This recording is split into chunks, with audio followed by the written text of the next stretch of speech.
안녕하세요. 인생의 산, 지혜의 바다입니다. 요즘 세상을 보면 남의 일에 관심이 없고 정신없이 자기 일하기에 바쁜 시대가 되어버렸습니다. 그러다 보니 이런 시대에서는 남을 알아주기가 너무도 어렵지만 오히려 이때야말로 상대를 알아줘야 할 때라고 생각합니다. 인정과 인정 모두가 필요한 오늘날입니다. 그럼 지금부터 본격적인 이야기를 시작해 보겠습니다. 여러분은 자신이 수고하고 애쓴 것을 사람들이 알아주길 원하지요? 이렇게 자기의 마음을 거울 삼아 상대를 이해하고 깨닫기도 하는데요. 사람들은 대개 자기를 알아줬으면 하는 심리를 가지고 있습니다. 보면 동물도 모르고 대하면 물지만 마음을 알아주면 동물과도 잘 통하는 법입니다. 마찬가지로 사람끼리도 자기를 알아주지 않고 대하면 서로 상극이 되어 마음이 떠나고 몸도 떠나갑니다. 그럼 어떻게 하면 상대를 알아주고 위해줄 수 있을까요? 가령 외국어는 자기가 배워서 아는 만큼만 귀로 알아듣습니다. 그 외에는 종일 말해도 못 알아듣습니다. 이와 같이 상대를 알아주는 법도 배워야 한다는 말입니다. 고로 제대로 알아주려면 먼저 그 사람에 대해 제대로 알아야 됩니다. 왜냐하면 상대에 대해 아는 만큼 그 마음 역시 알아줄 수 있기 때문입니다. 그래서 사람은 귀하게 봐주는 만큼 알아주고 통합니다. 그리고 사람은 믿어주는 만큼 통할 수 있습니다. 또한 사랑하는 만큼 알아주게 됩니다. 이처럼 알아주는데 눈을 떠야 됩니다. 그리하려면 알아주는 도를 깨우쳐야 되고 알아주는 지혜의 눈을 떠야 됩니다. 만약 알아주는 눈을 못 뜨면 절대 몰라줍니다. 그럼 알아줄 때와 몰라줄 때의 차이는 어떠할까요? 예를 들어 어떤 왕이 있다고 해보겠습니다. 왕은 백성들이 자신을 믿고 따르는 대로 그들을 대해주며 왕으로서 사명을 하고 살아가기도 하지만 혹여 백성들이 믿어주지 않고 순종하지 않아도 왕의 뜻을 펴면서 다스려 나갑니다. 다만 백성들이 알아주지 않고 따르지 않은 만큼 왕으로부터 혜택은 받지 못하고 고생하면서 살아가게 될 뿐입니다. 이를 볼 때 상대를 알아주고 대해야만이 상대로부터 오는 도움과 유익을 실체적으로 받을 수 있습니다. 왜냐하면 사람은 자기를 알아주는 자에게 자신의 능력을 더 발휘하고 진가를 보여주기 때문입니다. 이에 대해 성경을 참고해 보자면 마태복음 10장에 누구든지 사람 앞에서 나를 시인하면 나도 내 하늘에 계신 내 아버지 앞에서 그를 시인할 것이요. 누구든지 사람 앞에서 나를 부인하면 나도 하늘에 계신 내 아버지 앞에서 그를 부인하리라 라고 기록되어 있습니다.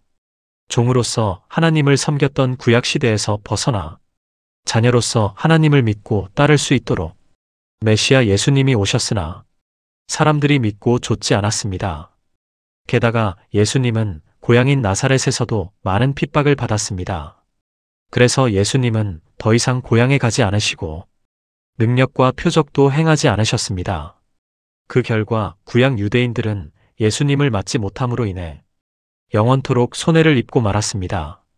여기서 예수님의 노정이 시사하는 바는 바로 상대를 인정하고 알아줄 때 상대도 기적을 일으키고 능력을 행한다는 것입니다. 반면 몰라주고 외면하면 그도 역시 그냥 가버릴 수밖에 없습니다. 그러므로 알아줄 자를 제대로 알아야 하는 것이 중요합니다. 그리고 여러 번 알아주되 일회성으로 순간만 알아주면 안 됩니다. 고로 감사를 표할 때도 감사합니다. 한마디로 끝내지 말고 상대가 한 일을 두고 그 마음을 알아주면서 구체적으로 감사를 표현하기입니다. 감사와 칭찬에 인색하지 말고 충분히 알아주면 좋겠습니다. 그리고 이를 가장 빠르게 실천할 수 있는 곳이 바로 가정입니다. 가정에서 부모는 자녀의 마음을, 자녀는 부모의 마음을 알아주기 바랍니다. 자식이 미워서 부모가 혼내는 것이 아닙니다. 부모로서 사랑하니까 이야기해주고 걱정돼서 하지 말라고 하는 것입니다. 이를 알고 부모님의 심정을 알아주고 대해야 됩니다. 서로 알아주는 재미가 없으면 힘이 안 나는 것입니다. 마찬가지로 부부간에 남편은 부인을 알아주고 부인은 남편을 알아줘야 됩니다. 그럼 상대를 진심으로 알아줬을 때 어떤 일이 일어날까요? 사람은 자기를 알아줄 때 비로소 속에 있는 것을 드러냅니다. 몰라주면 입 한 번을 열지 않습니다. 알아줄 때 그제야 대화도 통합니다. 속담 중에 말 한마디로 천냥 빚을 갚는다 라는 말이 있습니다. 이는 말 한마디로 맺힌 모든 것이 다 녹아진다는 의미입니다. 이렇게 마음을 알아주는 말 한마디가 그렇게도 큰 것입니다.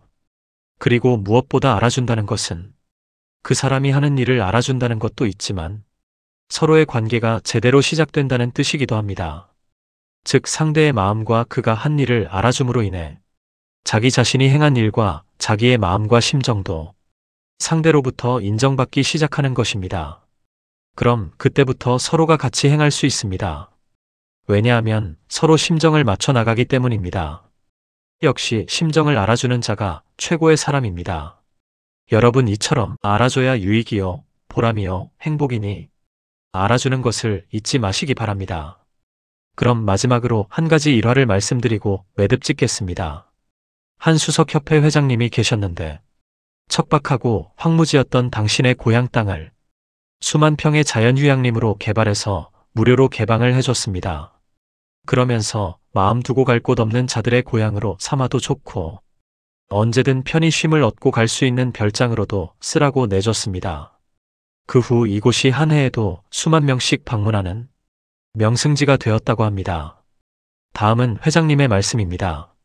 여러분 이곳을 자신의 집과 고향처럼 편히 오가도 되지만 이곳에서 일하는 사람들의 노고를 알아주면 좋겠습니다. 그들은 밤낮으로 돌아다니며 이곳을 관리하고 가꾸고 있습니다. 이는 아무나 할 수 없는 일입니다. 그들은 보이지 않는 곳에서 밤낮을 모르고 그렇게도 열심히 합니다. 그런데 이들에게 수고한다고 한마디씩 건네는 사람이 별로 없습니다. 고로 늘 고마워하고 수고한다고 인사도 하면서 알아주기 바랍니다. 해서 나는 일하는 자들에게 자주 들러서 먹을거리를 갖고 왔으니 먹고 힘내서 또 열심히 하자. 당신이 아니면 이 일을 못한다. 내가 늘 고맙게 생각하며 쳐다본다.